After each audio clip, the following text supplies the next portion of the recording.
மத்திய பிஜேபி அரசு ஏழை எளிய மக்களுக்கான அரசு இல்லை, அதானிக்கும் அம்பானிக்குமான அரசு. தூத்துக்குடியில் கனிமொழி எம்பியை ஆதரித்து பிரச்சாரம் செய்த தமிழக சிறுபான்மை ஆணைய தலைவர் பீட்டர் அல்போன்ஸ் குற்றச்சாட்டு. பிரச்சார கூட்டத்தில் காங்கிரஸ் கட்சி மாநில துணைத் தலைவர் சி.வி. சண்முகம், தூத்துக்குடி மாநகர திமுக செயலாளர் ஆனந்தசேகரன் பங்கேற்பு. தூத்துக்குடி பாராளுமன்ற தொகுதியில் போட்டியிடும் திமுக வேட்பாளர் கனிமொழி கருணாநிதியை ஆதரித்து தமிழக சிறுபான்மை ஆணைய தலைவர் பீட்டர் அல்போன்ஸ் தூத்துக்குடி மாநகரின் பல்வேறு பகுதிகளில் தீவிர பிரச்சாரத்தில் ஈடுபட்டார். அப்பொழுது அவர் பேசுகையில், மன்மோகன் சிங் பிரதமராக இருந்த பொழுது முதலீடு செய்த 7,500 கோடியையும் வேறு மாநிலத்திற்கு பாஜக அரசு எடுத்துச் சென்று தற்பொழுது அதே திட்டத்தை புதிதாக அறிவித்தது.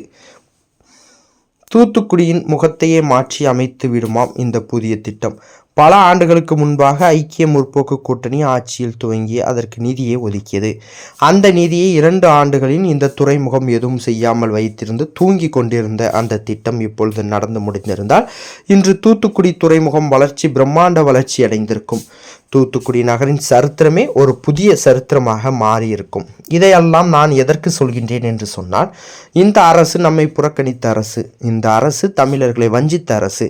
நம்மிடம் வாங்கக்கூடிய வரியை வட இந்திய மாநிலங்களில் அவர்கள் கட்சி எங்கு ஆட்சியில் இருக்கிறதோ அங்கு கொண்டு போய் விதைக்கிற அரசு. அம்பானியும் அதானியும் ஜிஎஸ்டி வரி கட்டுவதில்லை. இங்கே இருக்கக்கூடிய சுப்பன் குப்பன் ஏழை பெண்கள் தான் ஜிஎஸ்டி வரி கட்டுகிறார்கள். தீப்பெட்டி, சோப்பு, எண்ணெய் வாங்கும் பொழுது பிரஸ் பேஸ்ட் என எது வாங்கினாலும் ஜிஎஸ்டி வரி விதிக்கிறார்கள். இறந்து போன சவப்பெட்டிக்கு கூட ஜிஎஸ்டி வரி விதிக்கும் போதே பாதிக்கப்படுபவர்கள் நடுத்தர மக்களும் அடித்தட்டு மக்களும் தான். கல்வி கடன், விவசாய கடனை தள்ளுபடி செய்ய வேண்டுமென ஆண்டு கணக்கில் கோரிக்கை வைத்தும் பாஜக அரசு ஒன்றும் செய்யவில்லை. ஆனால் முதலாளிகளுக்கு 18 லட்சம் கோடி ரூபாய் கடனை தள்ளுபடி செய்திருக்கின்றது. பெரும் முதலாளிகளிடம் கணக்கில்லாமல் பணம் வாங்கி தேர்தலை சந்தித்து எதிர்க்கட்சிகளை நீர் மூலமாக்கி அவர்களை அழித்து ஒற்றை கட்சியாக ஆட்சிக்கு வரக்கூடிய சூழ்நிலையைத்தான் மோடி உருவாக்கி வருகிறார். 2 முதலமைச்சர்கள் உள்ளே இருக்கிறார்கள். எங்கேயாவது நடந்தது உண்டா?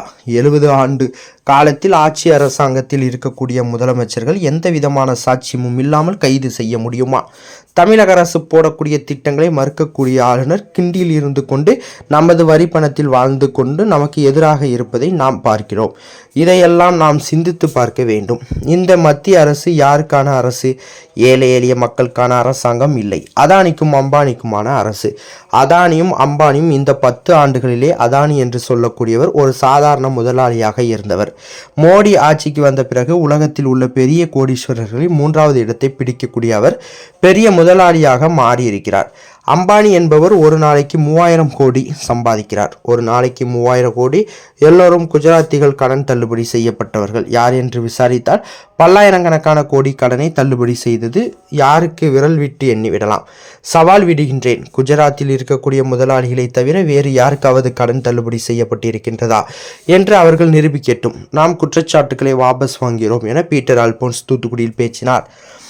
இந்த பிரச்சார கூட்டத்தில் முன்னாள் நாடாளுமன்ற உறுப்பினர் விஜிலா சத்யானம், காங்கிரஸ் கட்சி மாநில துணைத் தலைவர் சி.வி. சண்முகம், திமுக மாநகர செயலாளர் எஸ்.ஆர். ஆனந்தசேகரன், மாவட்ட பிரதிநிதியும் வட்ட செயலாளருமான தர்மல் சக்திவேல், மண்டல தலைவர் கலைச்செல்வி திலகராஜன், சுகாதார குழு தலைவர் எஸ். சுரேஷ்குமார், பகுதி செயலாளர் ஜெயக்குமார், திமுக வட்ட செயலாளர்கள் கதிரேசன், வழக்கறிஞர் சதீஷ்குமார், கங்கா ராஜேஷ், முன்னாள் மேயர் கஸ்தூரி தங்கம், மாமன்ற உறுப்பினர் சரண்யா ராஜ்குமார், ஜெயசீலி, அந்தோனி மெர்ரில், சண்முகபுரம் இளைஞரணி அமைப்பாளர் சூர்யா, ரவி, காங்கிரஸ் கட்சி மாவட்ட தலைவர் முரளிதரன், கோபால், மனிதநேய மக்கள் கட்சி மாவட்ட ஒருங்கிணைப்பாளர் அகமது இக்பால், தமிழக வாழ்வுரிமை கட்சி மாவட்ட செயலாளர் கிதர் பிஸ்மி, சிபிஎம் மாநகர செயலாளர் முத்து, மதிமுக மகராஜன் உள்ளிட்ட ஏராளமானோர் கலந்து கொண்டனர்.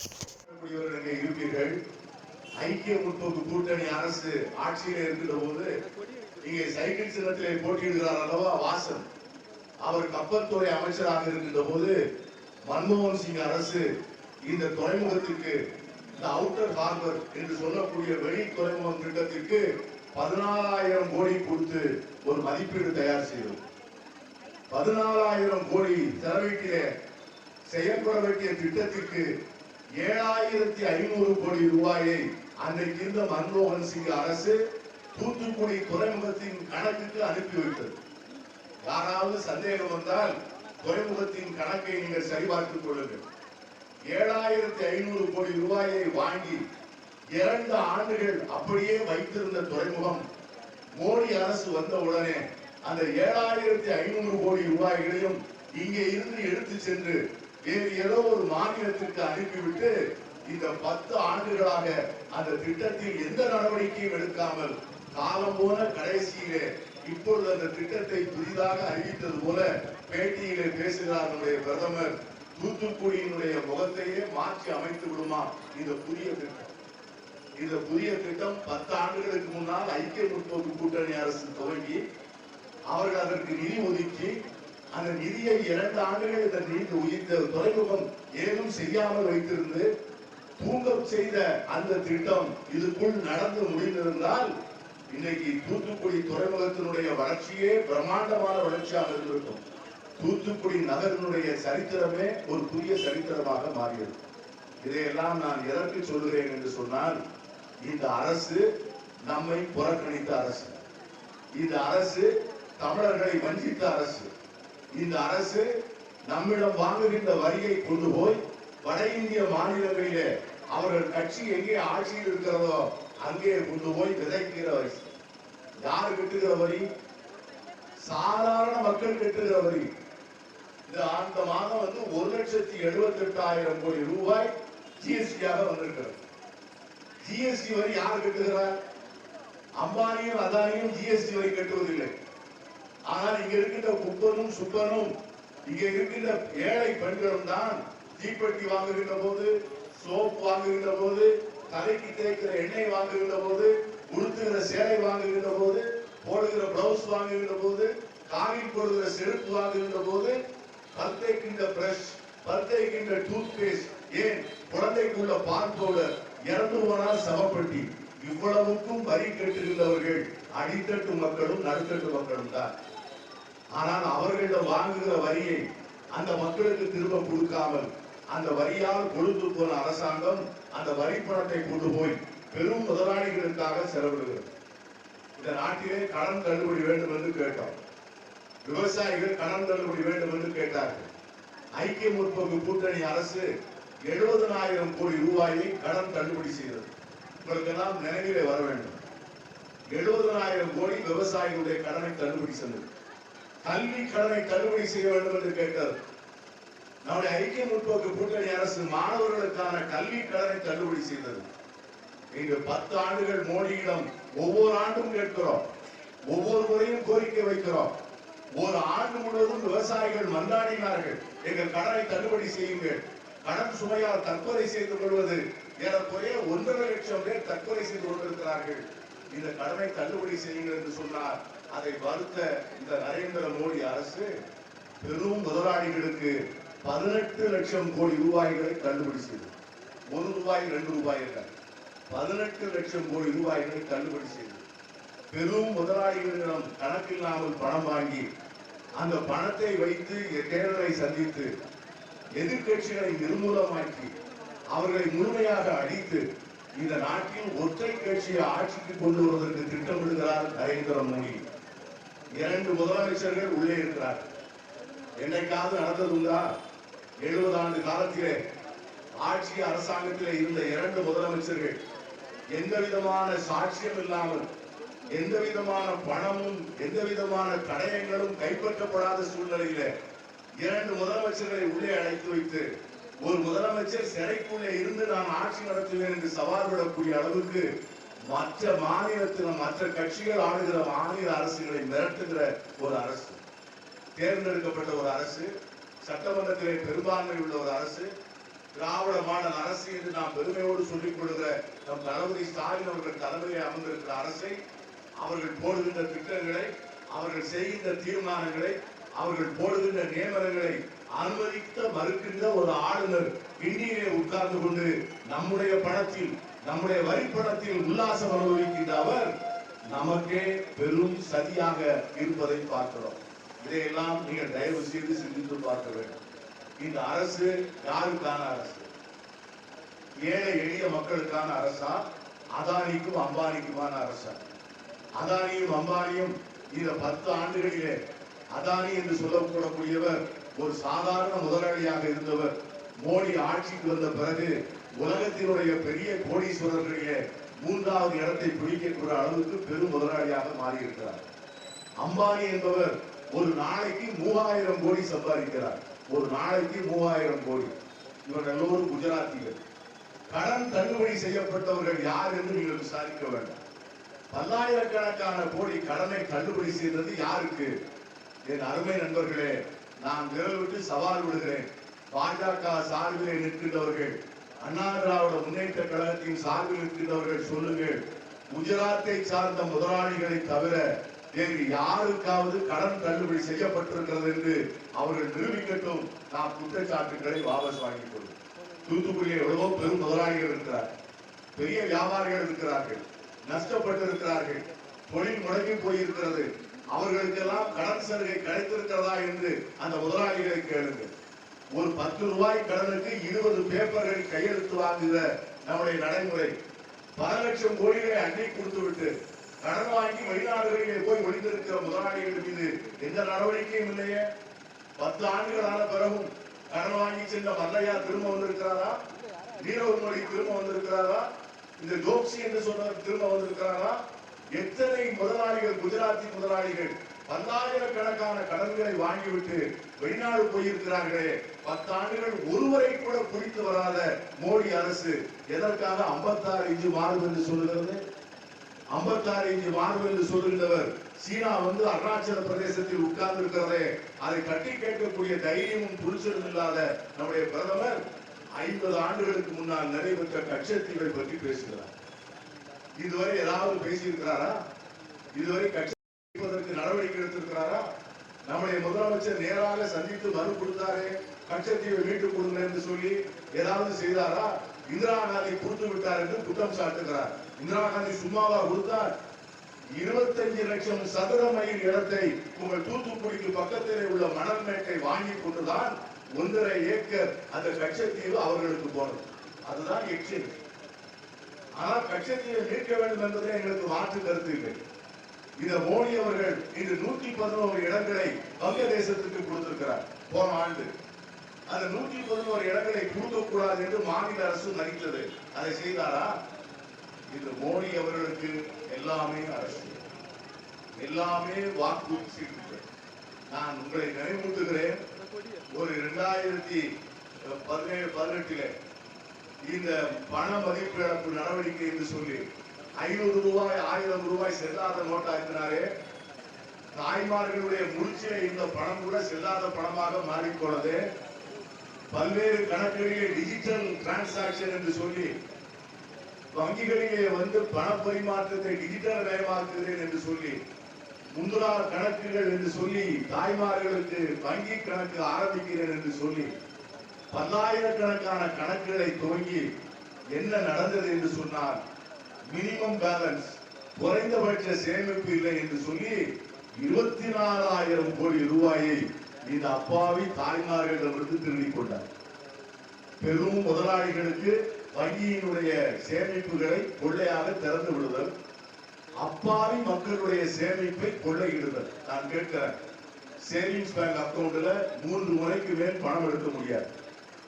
3 முறைக்கு மேல் பணம் எடுத்தால் அதற்கு ஒரு வரி, அதுக்கு ஒரு கட்டணம், அதற்கு ஒரு ஜிஎஸ்டி. இதற்கு மேல் என்ன?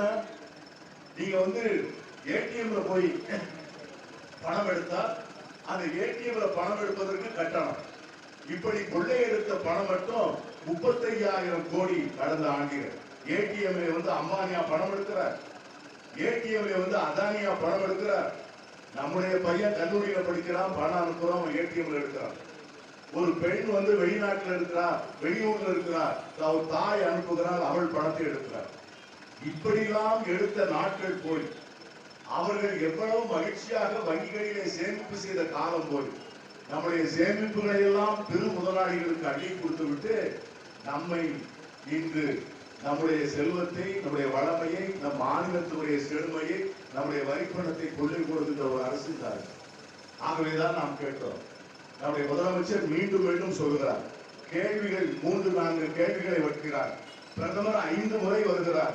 ஒரு முறையாவது பதில் சொல்ல வேண்டுமா வேண்டாமா?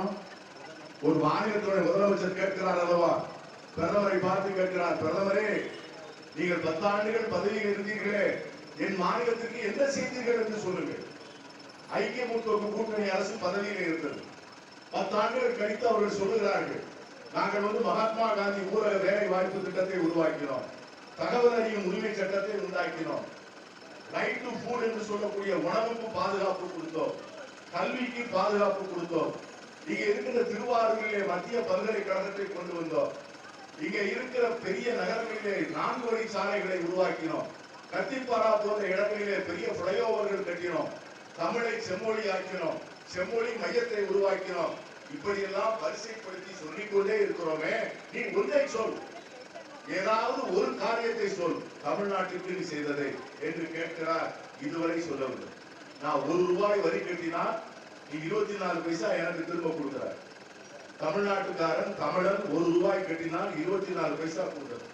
ஆனா உத்தரப்பிரதேசக்காரன் 1 ரூபாய் கட்டினால் 2 ரூபாய் 75 பைசா கொடுக்கிறார். பீகார்காரனுக்கு 2 ரூபாய் 75 பைசா கொடுக்கிறார். மத்திய பிரதேசக்காரனுக்கு 1 ரூபாய் 75 பைசா கொடுக்கிறார். ஆனால் தமிழ்நாட்டிலே மட்டும் 1 கோடியை கொடுத்து விட்டு 24 பைசாவை வாங்கிவிட்டு நாங்கள் ஏமாறணுமா? இதை நாங்கள் கேட்க மாட்டோமா? இதை கேட்டால் தவறா? இது கேட்பது நியாயம் அல்லவா? எங்களுடைய நீட் எக்ஸாம், எங்களுடைய மாணவர்கள் மாணவிகள், எங்கள் ஊரிலே தான் இந்தியாவில் அதிகமான கல்லூரிகள் இருக்கின்றன. மருத்துவக் கல்லூரிகள் எங்கே அதிகம் இருக்கிறது? தமிழ்நாட்டிலே இருக்கிறது. யாருடைய முதலீட்டிலே துவங்கப்பட்டது? தமிழக மக்களுடைய வரிப்பணத்துடைய முதலீட்டிலே துவங்கப்பட்டது. இந்த இடத்திலே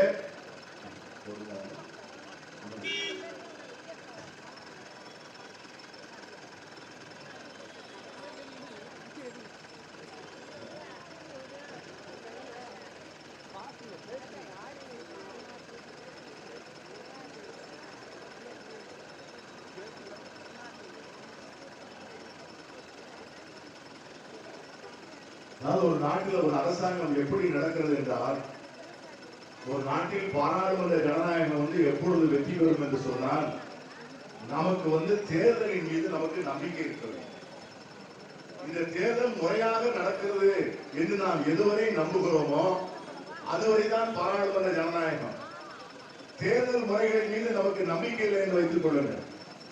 தேர்தல் மீது நமக்கு நம்பிக்கை இல்லை என்று சொன்னால் வெகு விரைவிலே பாராளுமன்ற ஜனநாயகம் அழிந்துவிடும். தேர்தல் எப்படி நடக்கிறது? 2 மாநில முதலமைச்சர்களை நீங்கள் ஒரு சிறையிலே அடைப்பீர்கள், எதிர்கட்சி தலைவர்கள் மீது விசாரணை வைப்பீர்கள், ஒரு ஆளுங்கட்சியாக இருந்த காங்கிரஸ் பேரியக்கத்தினுடைய வங்கி கணக்குகளை முடக்குவீர்கள். அவர்களுக்கு நீங்கள் அபராதம் விதிக்கின்ற அந்த கேலி கூத்தை இந்த நாடு மன்னிக்குமா? அரசியல் கட்சிகளுக்கு வருமான வரி கிடையாது. உங்களுக்காக தகவலுக்காக நான் சொல்றேன், அரசியல் கட்சிகளுக்கு வருமான வரி கிடையாது. வருமான வரியிலிருந்து விலக்கு பெற்றவர்கள்.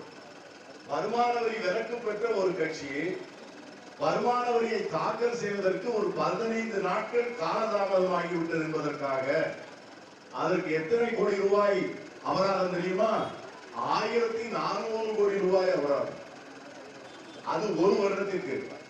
அதற்கு அடுத்த ஆண்டு அதற்கு வட்டியும் முதலும் சேர்த்து 2400 கோடி வருமானம், 2400 கோடி அபராதம். இந்த அபராதத்தை போட்டு காங்கிரஸ் கட்சியினுடைய வங்கி கணக்கில் இருந்த 210 கோடி ரூபாயையும் அரசாங்கம் பறிமுதல் செய்து கொண்டது. நான் கேட்கிறேன், தேர்தல் நேரத்தில் நாங்கள் ஒரு தலித் சமூகத்தை சார்ந்த ஒருவரை தலைவராக வைத்திருக்கிறோம். மல்லிகார்ஜுன் கார்கே என்று சொல்லக்கூடிய ஒரு தலித் சமூகத்தினுடைய மூத்த தலைவர். அவர் கட்சிக்கு போறவங்களுக்கு காபி வாங்கி கொடுக்க கூட வழி இல்லாமல் செய்திருக்கிற அரசு இந்த அரசு. எப்படி தேர்தல் நடக்கும்? எப்படி எதிர்கட்சிகள் பிரச்சாரம் செய்யும்? ஒரு தேர்தல் ஆணையம் சின்னத்தை எப்படி வழங்குகிற? இந்த ஊர்ல சைக்கிள் சின்னத்துல ஒரு ஆள் நிற்கிறாரு. இந்த சைக்கிள் சின்னம் அவருக்கு எப்படி கிடைத்தது? அந்த சைக்கிள் சின்னம் கிடைப்பதற்கு அவருக்கு என்ன தகுதி? அவர் எந்த தேர்தலில் நின்றார்? அவர் எப்பொழுதாவது நாடாளுமன்ற உறுப்பினர் வைத்திருந்தாரா? எப்பொழுதாவது இந்த கட்சிக்கு சட்டமன்ற உறுப்பினர் இருந்தார்களா இவர் பொறுப்பேற்ற பிறகு? ஆனா அவருக்கு உடனே சைக்கிள் சின்னம் கேட்ட உடனே கிடைக்கிறது. ஆனால் திருமாவளவன் லட்சக்கணக்கான வாக்குகளை பெற்றிருக்கிறார். தொடர்ந்து சட்டமன்றத்திற்கும் நாடாளுமன்றத்திற்கும் வருகிறார். அவருடைய கட்சி உறுப்பினர்கள் சட்டமன்றத்தில் இருக்கிறார்கள், நாடாளுமன்றத்தில் இருக்கிறார்கள். பானை சின்னத்திலே தொடர்ந்து போட்டி போடுகிறார். ஆனால் அவருக்கு சொல்லுகிறார்கள், உனக்கு பானை சின்னம் கிடையாது என்று சொல்லுகிறார். பாராளுமன்றத்தில் இருக்கிறார். மறுமலர்ச்சி திராவிட முன்னேற்ற கழக தலைவர் வைகோ பல தேர்தலிலே பம்பரத்திலே போட்டியிட்டிருக்கிறார். சட்டமன்றத்திலே உறுப்பினர்கள் இருக்கிறார்கள். ஆனால் அவருக்கு பம்பரம் கிடையாதா? தேர்தலிலே நிற்காத தேர்தலையே பார்க்காத வாசலுக்கு உடனே சைக்கிள் சின்னம். எப்படி தேர்தல் நடத்துகிற கமிஷன் இருக்கிறது என்று பாருங்க. எனக்கு எல்லாம் கொஞ்சம் பயமா இருக்கு. ஏன் மோடி 9 முறை தமிழ்நாட்டுக்கு வராருன்னு எனக்கு விளங்கல. இந்த ஊர்ல அவங்க கட்சி நிச்சயம் ஜெயிக்காதுன்னு அவருக்கு தெரியும். ஆனால் ஜெயிக்காத ஒரு ஊருக்கு ஏன் மோடி இவ்வளவு தூரம் வர வேண்டும்? ரோட் ஷோ பண்றாரு, ஹெலிகாப்டர்ல வர்றாரு, அதற்கு பிறகு நடந்து போகிறார், காரின் மீது ஏறி நிற்கிறார், பொதுக்கூட்டத்தில் பேசுகிறார், அமித்ஷா வருகிறார், இவர் வருகிறார். ஏன் வருகிறார்கள் என்ன கேளுன்னா ஊர்வ பழமொழி சொல்லுவான், எலி ஏன் கோவணத்தோடு ஓடுதுன்னு கேட்போம். எலிக்கு கோவணம் வேண்டாம், ஆனா திடீர்னு கோவணம் கெட்டுதுன்னா எதுக்காக கெட்டுது அப்படிங்கிற கேள்வி வருது. எதற்காக மோடி வருகிறார் எனக்கு தெரியவில்லை. என்ன நடக்க போகிறது என்பது நமக்கும் புரியவில்லை. ஏனென்றால் அவர்களை பற்றி நாம் அறிவோம், அவர்கள் எதையும் செய்ய துணிந்தவர்கள் என்பதை நாம் அறிவோம்.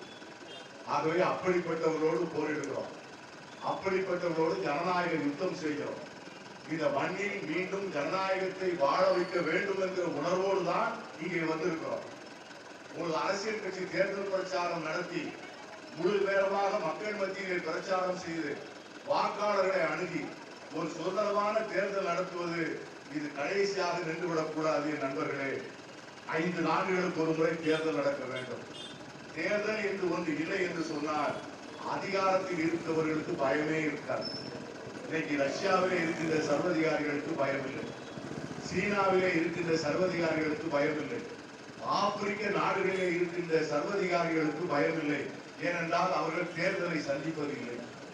அவர்கள் எதை வேண்டுமானாலும் செய்யலாம், யாரை வேண்டுமானாலும் சிறையில் அடைக்கலாம், யாரை வேண்டுமானாலும் கொலை செய்யலாம், கொள்ளையடிக்கலாம், ஒரு சமூகத்தையே அழிக்கலாம், இனப்படுகொலை செய்யலாம். கேட்பதற்கு அந்த ஊரில் ஜனநாயகம் இல்லை.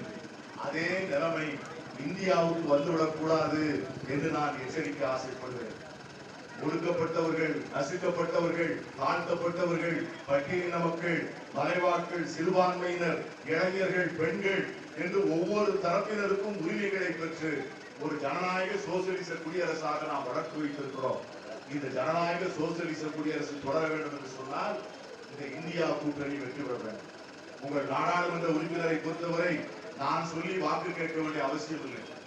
கடந்த தேர்தலின் போது அநேகர் ஆர்வம் சொன்னார்கள், கனிமொழி ஜெயித்தால் இந்த ஊருக்கே வரமாட்டார், அவரை போய் சென்னையில் தான் பார்க்க வேண்டும், அவருக்கும் மக்களுக்கும் வெகு தூரம் என்றெல்லாம் ஆர்வம் கணித்தவர்களை அவர்கள் முகத்தில் கரியை பூசி இப்படிப்பட்ட ஒரு நாடாளுமன்ற உறுப்பினர் தமிழ்நாட்டில் யாருக்கும் கிடைக்கவில்லை என்று சொல்லக்கூடிய அளவுக்கு மிக சிறப்பாக செயல்படுகின்ற நாடாளுமன்ற உறுப்பினர் உங்கள் நாடாளுமன்ற உறுப்பினர். அவருக்கு நீங்கள் பெரிய வெற்றியை தர வேண்டும். எப்படிப்பட்ட வெற்றி என்று சொன்னால் இந்தியாவிலேயே மிக அதிக வாக்கு வித்தியாசத்தில் வெற்றி பெற்றவர் கனிமொழிதான் என்கிற அந்த பெருமையை நம்முடைய இந்தியா கூட்டணி கட்சி தலைவர்கள், நண்பர்கள் உருவாக்கி தர வேண்டும் என்று நான் கேட்கிறேன். உதயசூரியனை மறந்துவிட வேண்டாம். ஜனநாயகத்தை நினைவில் கொள்ளுங்கள், சமூக நீதியை நினைவில் கொள்ளுங்கள், மத நல்லிணக்கத்தை நினைவில் கொள்ளுங்கள், ஏழை எளிய மக்களின் நல்வாழ்வை நினைவில் கொள்ளுங்கள். பெண்களுக்கு ஒரு நல்ல செய்தி சொல்லுகிறேன். காங்கிரஸ் கட்சி தேர்தல் அறிக்கை அறிவித்திருக்கிறது. இப்பொழுது மாதம் 1000 ரூபாய் பெறுகிறீர்கள். இந்தியா கூட்டணி வெற்றி பெற்றால் ஒரு வருடத்திற்கு ஒரு பெண்ணுக்கு 1 லட்சம் ரூபாய் கையெழுத்து. ஒரு பெண்ணுக்கு 1 லட்சம் ரூபாய், மாதத்திற்கு 8000. இதை உறுதி செய்து தந்திருக்கிறோம். எப்படி 1000 ரூபாய் வழங்குகிறோமோ அதை போல வருடத்திற்கு ஒவ்வொரு பெண்ணுக்கும் 1 லட்சம் ரூபாய் வழங்குகிற திட்டத்தை அமல்படுத்துவோம். ஏனால் இது மக்களுக்கான அரசு. அதானிக்கும் அம்பானிக்கும் அள்ளி கொடுக்கிற அரசு அல்ல. அதானிக்கும் அம்பானிக்கும் அள்ளி கொடுக்கிற 18 லட்சம் கோடியை இந்த தாய்மார்களிடம் கொடுப்போம் என்று இந்தியா கூட்டணி முடிவெடுத்திருக்கிறது. அந்த நல்ல நாளுக்காக காப்பீர்கள், வாக்களிங்கள். உதயசூரியன். வணக்கம், வாழ்க. செய்திகளை உடனுக்குடன் தெரிந்து கொள்ள உங்கள் கரம் டிவியை சப்ஸ்கிரைப் செய்யுங்கள். அதோடு பெல் பட்டனையும் கிளிக் செய்யுங்கள்.